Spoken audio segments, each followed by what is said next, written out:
오늘 우리에게 주신 하나님의 말씀은 신약성경 에베소서 2장 1절로 10절 말씀입니다. 제가 봉독하겠습니다. 그는 허물과 죄로 죽었던 너희를 살리셨도다. 그때 너희는 그 가운데서 행하여 이 세상 풍조를 따르고 공중의 권세 잡은 자를 따랐으니 곧 지금 불순종의 아들들 가운데 역사하는 영이라.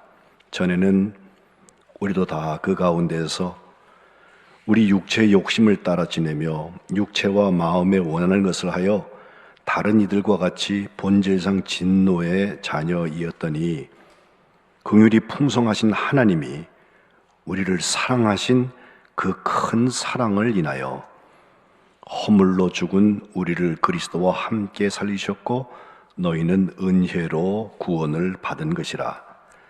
또 함께 일으키사 그리스도 예수 안에서 함께 하늘에 앉히시니 이는 그리스도 예수 안에서 우리에게 자비하심으로써 그 은혜의 지극히 풍성함을 오는 여러 세대에 나타내려 하심이라. 너희는 그 은혜에 의하여 믿음으로 말미암아 구원을 받았으니 이것은 너희에게서 난 것이 아니요 하나님의 선물이라. 행위에서 난 것이 아니니 이는 누구든지 자랑하지 못하게 함이라. 우리는 그가 만드신 바라 그리스도 예수 안에서 선한 일을 위하여 지으심을 받은 자니 이 일은 하나님이 전에 예비하사 우리로 그 가운데서 행하게 하려 하심이니라. 아멘. 비대면 중에 기독교 대한감리의 신앙 고백 8조항들을 보기 시작을 해서 지난주까지 성부, 성자, 성령 3번까지 갔거든요. 삼위일체라고 하는 하나님에 대한 이야기. 신앙 고백이라고 하면 그래도 교리적 선언과 달리 97년도에는 신앙 고백이라고 했는데 고백이라고 그러면 대상이 있어야 되잖아요. 대상은 하나님 믿는 게 전부예요. 삼위일체 하나님. 그리고 나머지 8개 중에서 5조항은 우리의 믿음 생활을 위해서 어쩌면 필요한 것들인데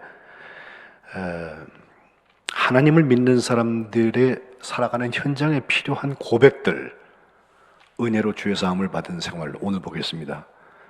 또 하나님의 말씀인 성경, 그리고 그리스도의 몸된 교회, 또 하나님의 자녀들의 형제된 역사, 그리고 마지막으로 정말 곧 완성과 영생에 대한 말씀을 5조항을 더 우리가 고백하고 있습니다.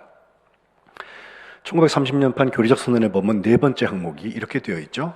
우리는 사랑과 기도의 생활을 믿으며 죄를 용서하심과 모든 요구에 넉넉하신 은혜를 믿으며 라고 되어 있습니다. 이걸 조금 중보한 1997년판에는 4번 항과 5번 항이 바뀌어서 이게 5번 항에 가 있는데 우리는 하나님의 은혜로 믿음을 통해 죄 사함을 받아 그리고 거룩해지며 하나님의 구원의 역사에 동참하도록 부름받은 것을 믿습니다 라고 신앙 고백을 하고 있습니다.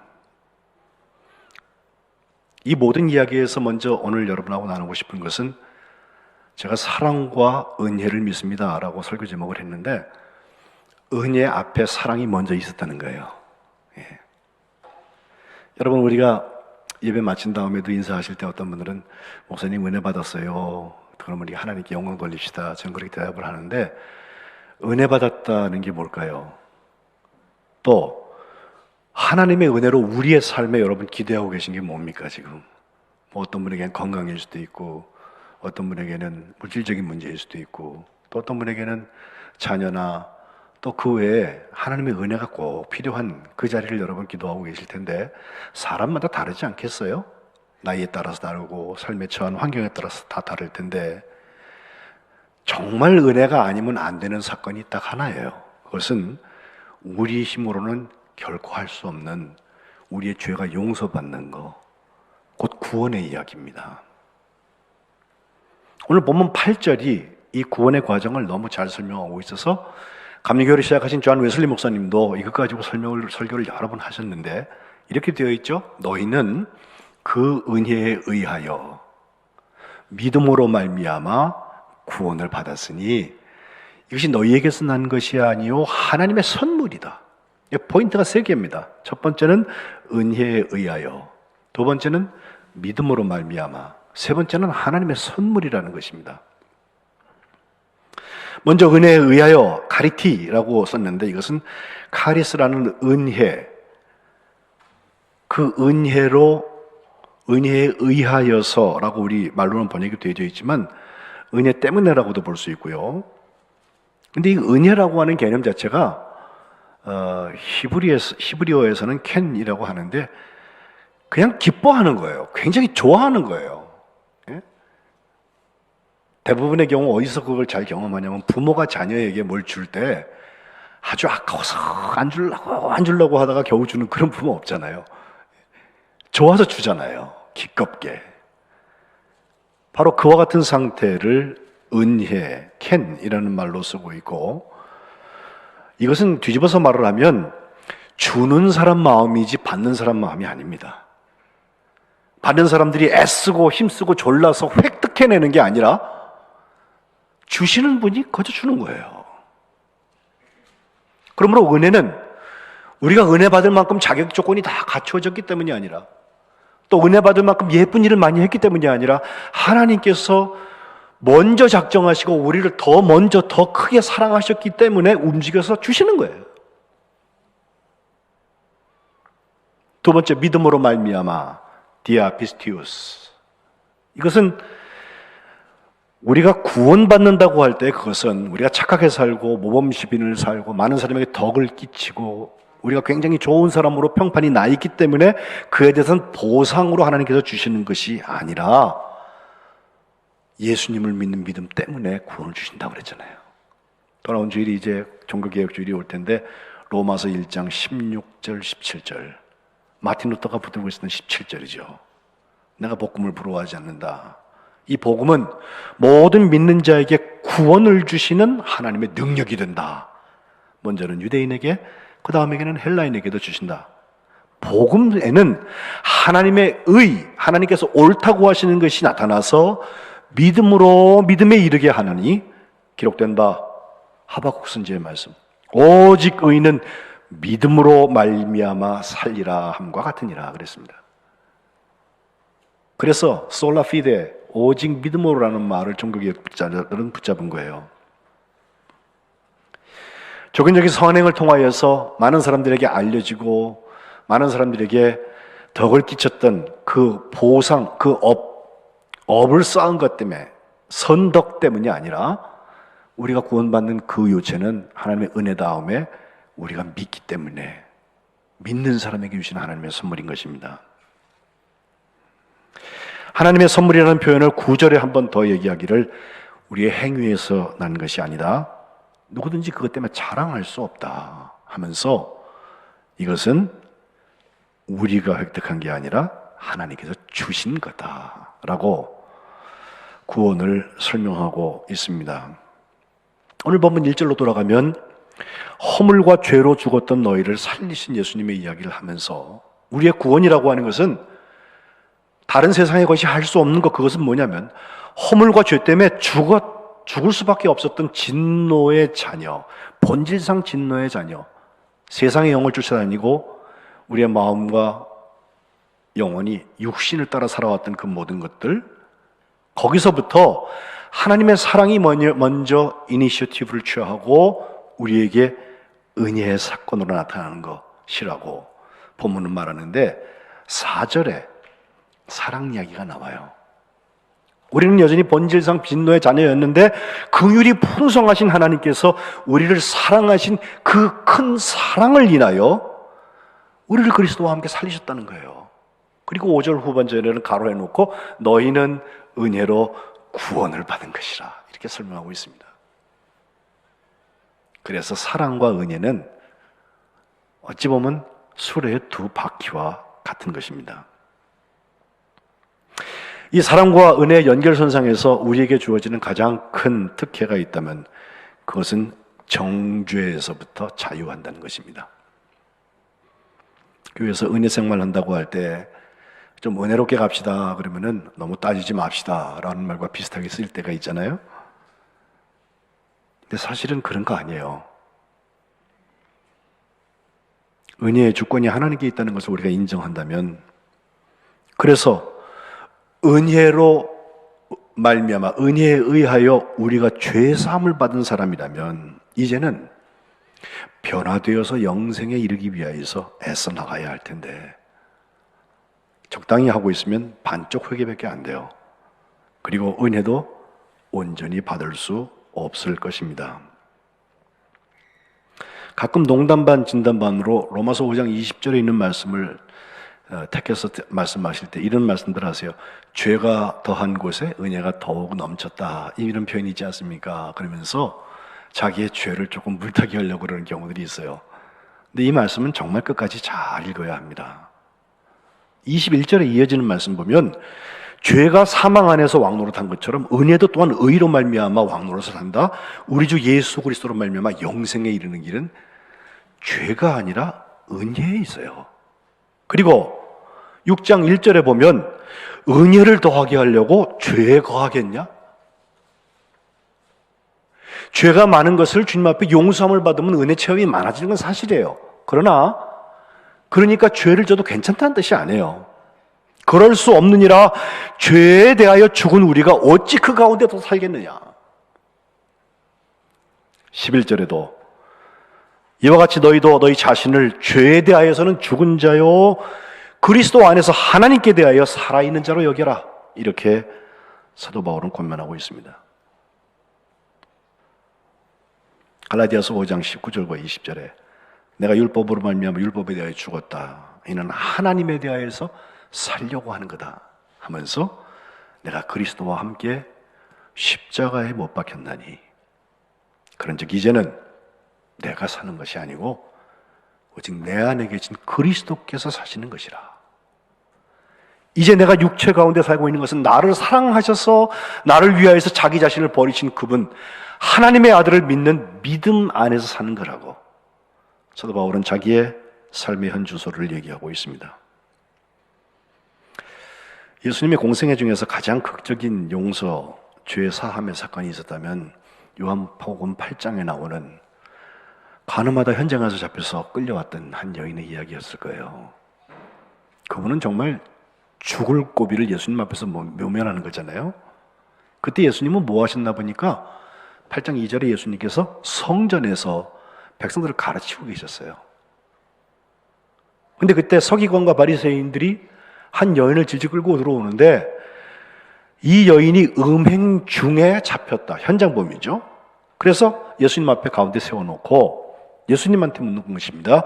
선생님, 이 여자가 간음하다가 현장에서 잡혔습니다. 모세 율법에 의하면 이런 여자는 돌로 쳐서 죽이라고 그렇게 명령했는데 선생님 뭐라고 하겠습니까? 그런데 이것을 물은 것은 궁금해서 물은 것도 아니고 예수님의 처방을 바라서 물은 것도 아니에요. 정의를 세우기 위해서 할 것처럼 보이고 법을 지키려고 말이죠. 6절 상반절에 이렇게 말해요. 이렇게 그들이 예수님한테 말하는 이유가 있다. 예수님을 고발할 조건을 얻고자 해서 예수님을 시험했다고 그랬어요. 애초부터 의도와 목적이 있었습니다. 고발할 조건을 얻는 것입니다. 모세 율법대로 돌로 쳐 죽여라 그러면 예수님은 사랑 없는 사람이 될 것 같고, 그렇다고 돌로 던지면 안 돼, 용서해줘야 돼 라고 말하면 모세 율법을 어기는 분이 될 테니까 둘 다 고발할 조건이 되잖아요. 예수님께서 어떻게 반응하셨습니까? 6절 하반절에 보면 예수님은 몸을 굽히셔서 손가락으로 땅에 뭔가를 쓰셨습니다. 어떤 신학자들은 그때 예수님께서 뭘 거기다 썼을까 추측을 하기를 사람들이 지을 만한 죄의 목을 쭉 썼을 거래요. 거짓말, 무슨 음욕 이런 것들을 썼을 거라고 그렇게 말씀하는 분들이 있는데 그건 해석이고 아무튼 뭔가를 쓰셨습니다. 7절 상반절에 보니까 그 쓰고 있는 예수님 대답을 안 하고 계시니까 막 재촉을 하죠. 묻기를 마지 않습니다. 그러자 주님께서 일어나서 딱 한마디 하십니다. 너희 중에 죄 없는 자가 먼저 돌로 쳐라. 그리고 다시 몸을 굽혀서 손가락으로 땅에 뭘 쓰셨습니다. 놀라운 일이 일어나죠? 9절에 보면 이 말씀을 듣고 양심의 가책을 느껴서 어른으로 시작하여서 젊은이까지 하나씩 하나씩 나가고 결국 예수님하고 그 음행하다가 현장에 잡혀와서 죽을 고비 앞에 서 있는 여인 둘만 남았습니다. 10절에 보면 예수님께서 그제야 일어나서 둘러보니까 여자밖에 없거든요. 예수님하고 둘이 있거든요. 그 여인한테 하시는 말씀이죠. 여자여, 너를 고발하던 그들은 어디 있냐? 너를 정죄한 자가 없느냐? 여기 정죄가 나와요. 여인도 그제야 고개를 들었을 것입니다. 보니까 아무도 없거든요. 주여 없나이다 라고 하니까 예수님께서 하시는 말씀, 나도 너를 정죄하지 아니하노니 가서 다시는 죄를 범하지 말라, 이렇게 말씀하셨다는 거예요. 이 여인은 죽을 고비를 넘기고 예수님의 기지를 통하여서 생명을 더 부지했다는 것이 은혜가 아니라 마지막 남은 주님께서도 정죄를 하지 아니하시니 가서 다시는 죄를 범하지 말라고, 죄를 범하지 않는 삶에 초대된 것도 은혜입니다. 로마서 8장에 사도 바울은 선언합니다. 그러므로 8장 1절, 이제 그리스도 예수 안에 있는 자에게는 결코 정죄함이 없나니 이는 그리스도 예수 안에 있는 생명의 성령의 법이 죄와 사망의 법에서 너를 해방하였습니다. 8장 33절, 누가 능히 하나님께서 택하신 자들을 고발하리요? 의롭다고 하신 이가 하나님이신데.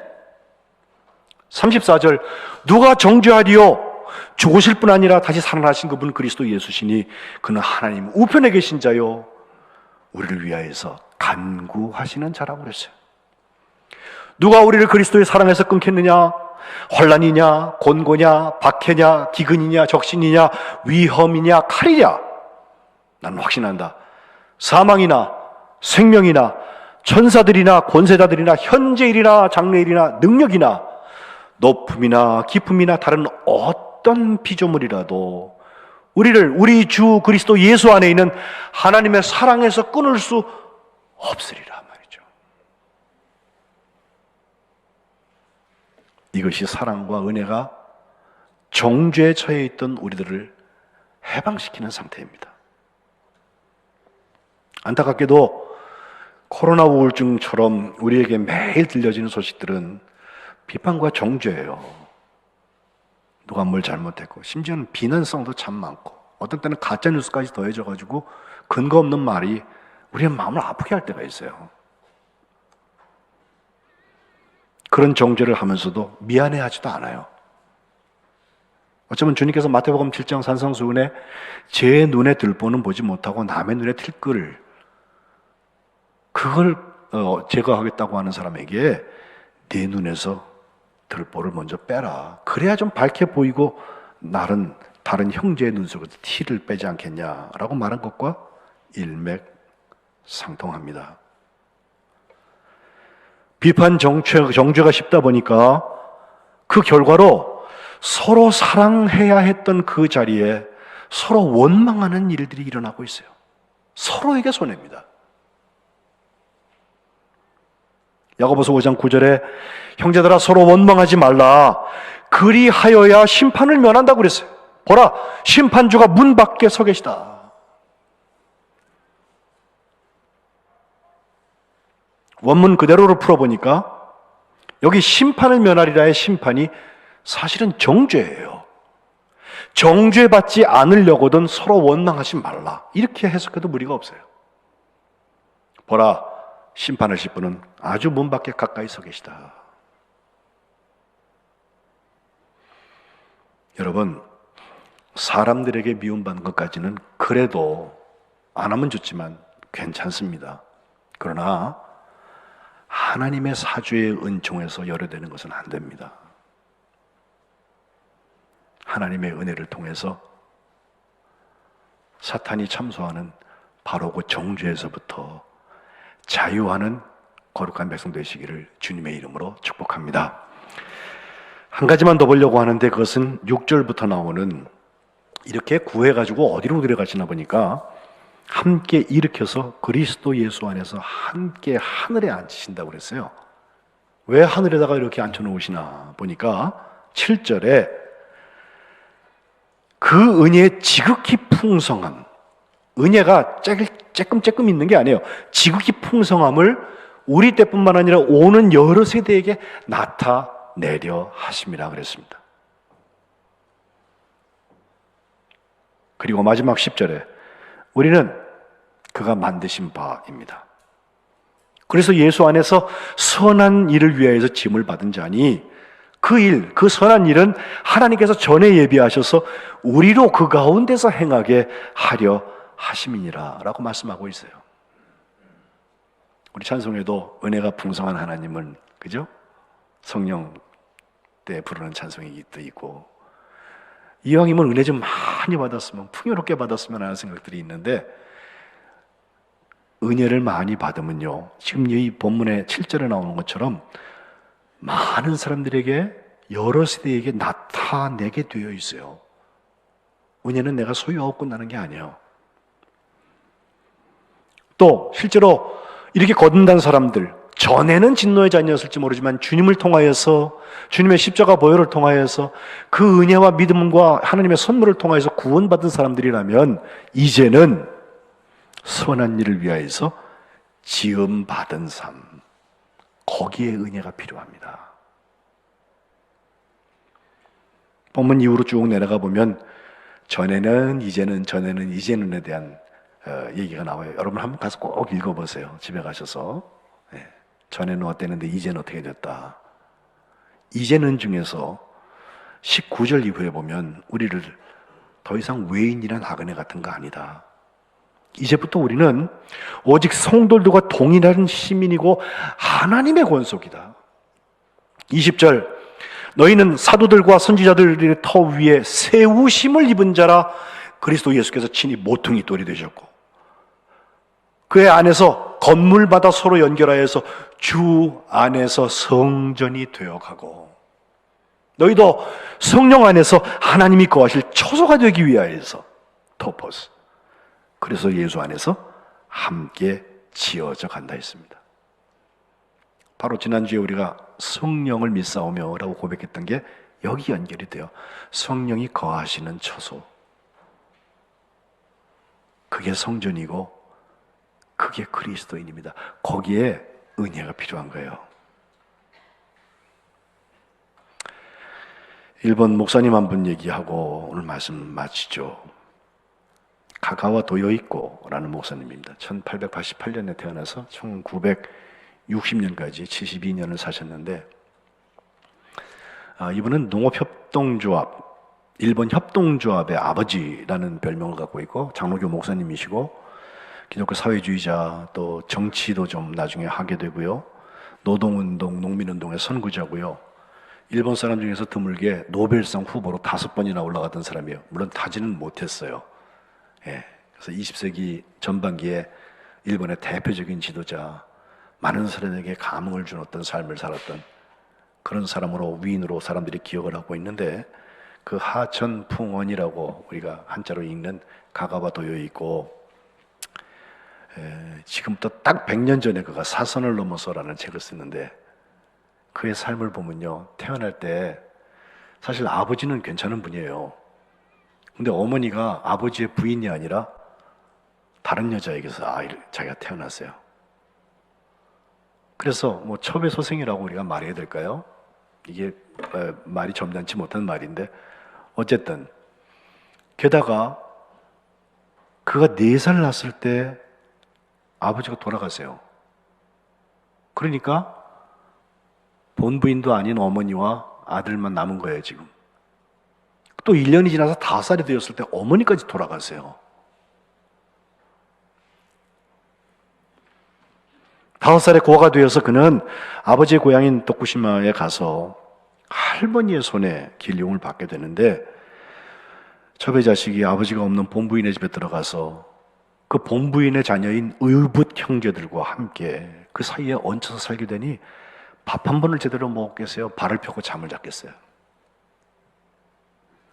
12살이 되었을 때 움츠러든 모습으로 담장 밑에 앉아서 햇볕을 쬐고 있는데 그 앞에 몇몇 사람들이 북을 치고 나팔을 불면서 뭘 지나가는데 보니까 노방전터예요. 예? 그분들이 하는 메시지가 예수를 믿으면 당신도 하나님의 아들이 될 수 있습니다. 예수를 믿으면 당신도 하나님의 딸이 될 수 있습니다. 이 메시지를 주는 거예요. 망치로 머리를 맞은 것 같은 느낌이 들어서 막 뛰어가서 묻습니다. 우리 어머니는 기생인데 나 같은 기생의 자식도 첩의 아들도 하나님의 아들이 될 수 있습니까? 그랬더니 그들은 하나님의 은혜는 그거 따지지 않습니다 라고 알려줘요. 그때부터 네 이름 뭐냐? 라고 그에게 물으면 내 이름은 가가와 도요이코입니다 라고 하지 않고 내 이름은 가가와 도요이코 하나님의 아들입니다 라고 그는 대답을 해요.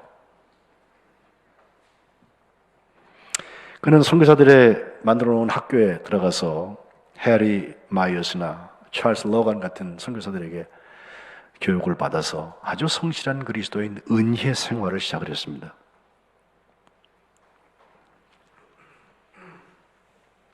하나님께서 만드신 목적이 분명히 있다. 그의 숙부 몰이라는 분은 도쿄대학에 가라 그렇게 했는데 동경대학 공부를 잘했던 것 같아요. 근데 그는 길을 바꿔서 미국 장로교 선교부에서 세운 메이지 학원, 명치대학 있잖아요. 명치학원의 신학부 예과에 입학을 합니다. 그런데 그 2학년이 되었을 때 그가 결핵에 걸려요.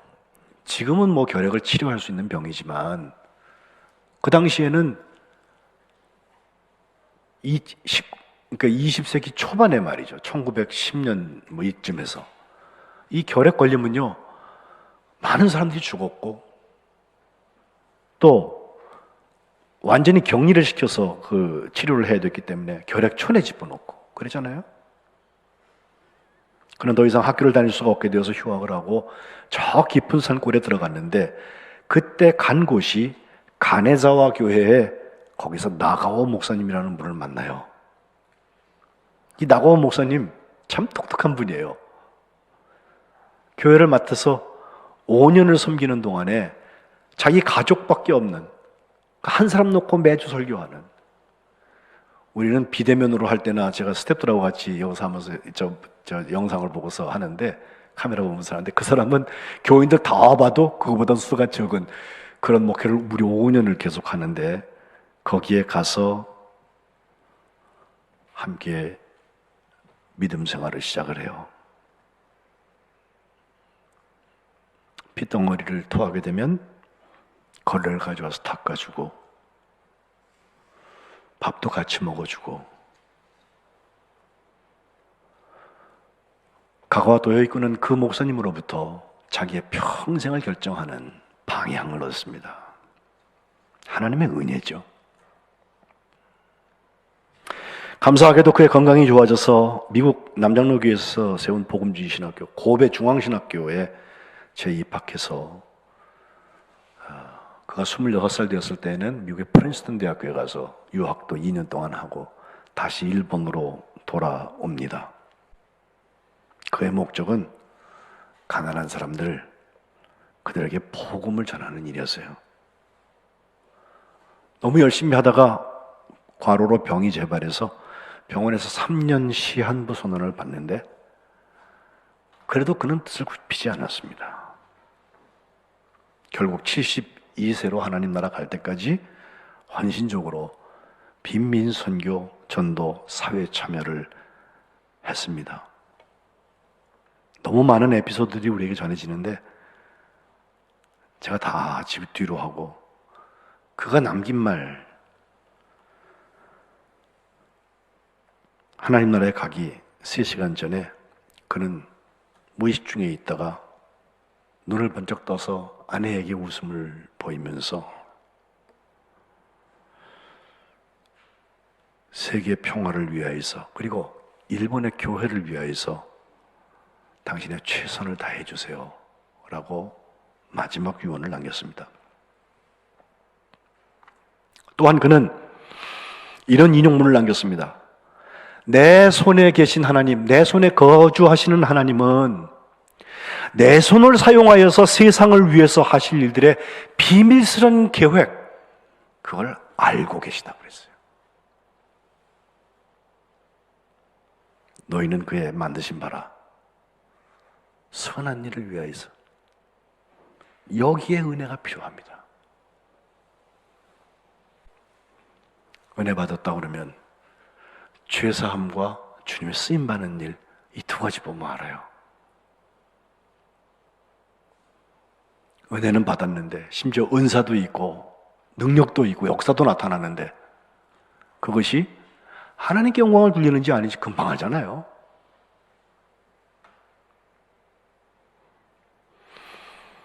그래서 은혜는 사랑과 함께 가야 합니다. 우리 거룩한 백성들이 이 사랑과 은혜를 가지고 하나님 나라에 정말 큰 일꾼들 다 되시기를 주님의 이름으로 축복합니다. 기도하겠습니다. 하나님 고맙습니다. 하나님의 은혜와 사랑이 있었기에 오늘 여기까지 왔습니다. 진노의 자식이었는데 주님은 저희를 사랑하셔서 은혜에 의하여 믿음으로 말미암아 하나님의 선물인 구원을 주셨습니다. 이제 이 구원 붙들고 저희가 정죄의 권세를 이겨나가며 거기서 해방된 삶을 살게 하여 주옵소서. 은혜의 지극히 풍성함을 가지고 하나님께서 선한 일을 위하여서 지으심 받은 그 목적을 하나씩 하나씩 감당해 나가는 하나님의 일꾼들 되게 하여 주옵소서. 예수님의 이름으로 기도합니다. 아멘.